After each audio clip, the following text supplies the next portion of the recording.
Good morning, friends. I'm author Camille Di Maio, and I'm here to wish you a happy International Women's Day. If you're not familiar with my books, I wanted to take the chance to tell you that I write historical fiction where I explore the lives of women in history, whether they lived in real life or whether they're fictional women, and I've created the setting so that I can illuminate the challenges that women faced in the mid-20th century. So I thought I would just introduce you to these stories, and I hope that you'll read them, love them, and share them with other women in your life. We've come so far, and I think we need to never forget that. And reading history is what informs us to be thankful for the blessings we have now and encourage us to move forward from there. The first one I'm going to tell you about is The Way of Beauty. And this one, perhaps more than any of them, is most about the struggle women face, because this one has a suffragette at the heart of the story. And she was always intended to be a secondary character with barely a mention, but I still wanted to make her very authentic. And as I researched and I found out the incredible things that suffragettes faced and endured in order to give us the right to vote here in the US, I ended up making her a major character and absolutely loved exploring that story. This takes place in New York City around the building, the heyday, and the destruction of the original Penn Station and all the women who intersected with that train station. But a major storyline is suffragettes, and I hope you'll check that out to appreciate the struggle that our foremothers went through for us.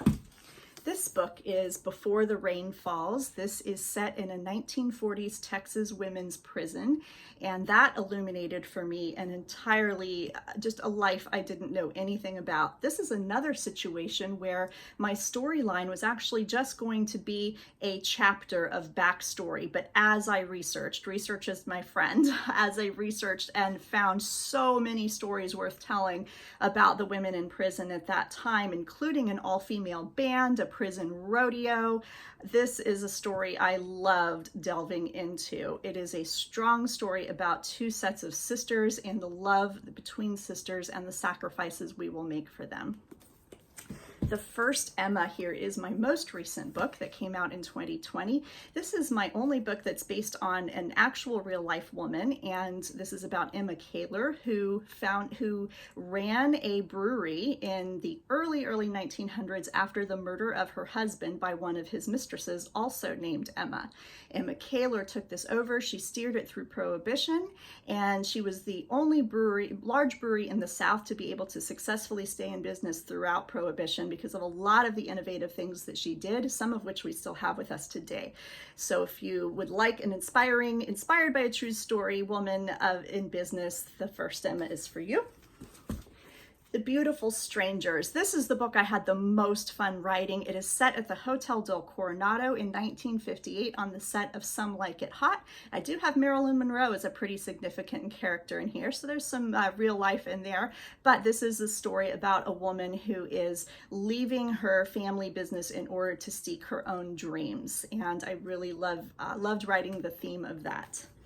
And last but not least, this is actually my first book, The Memory of Us, set in World War II and inspired by the Beatles song Eleanor Rigby.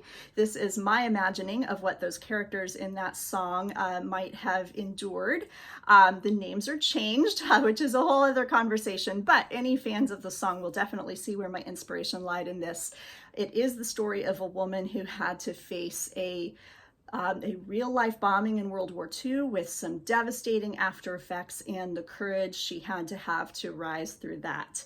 I have more coming. I just sent my 6th book to my publisher, and I'm currently working on my 7th, so I look forward to bringing you more stories about women in history. But until then, I hope you'll check out my books and share them with other women in your lives. Thank you, and happy International Women's Day. Bye.